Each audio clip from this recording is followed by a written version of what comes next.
Navbatdagisi WUSWW ko'rishingiz mumkin. 337.500 dan boshlangan 19-may kuni savdosi bo'lib o'tadi.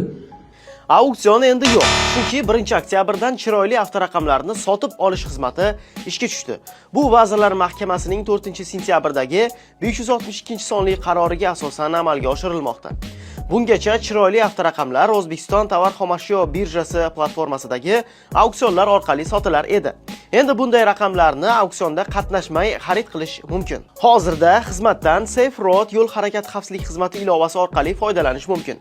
Unga ko'ra, avval auksionga chiqarilgan va sotilmagan 1-3 kategoriyadagi chiroyli avtoraqamlarning barchasi jismoniy shaxslar uchun bazaviy hisoblash miqdorining 17 baravar, ya'ni 7 million so'mdan sotuvga chiqarilgan. Yuridik shaxslar esa chiroyli avtoraqamlarni sotib olishi bazaviy hisoblash miqdorining 25 baravardagi mablag'ga, ya'ni hozirda 10 million 300 ming so'mga tushadi. Qayd etish kerak, birinchi bosqichda avvalroq auksionga chiqarilgan, ammo hali sotilmagan raqamlar bazaga kiritilgan. 2026-yilning 1-yanvardan boshlab istalgan harf kombinatsiyasi va raqamni tergan holda bazaviy hisoblash miqdorining 17 yoki 25 baravarini to'lagan holda sotib olish mumkin bo'ladi.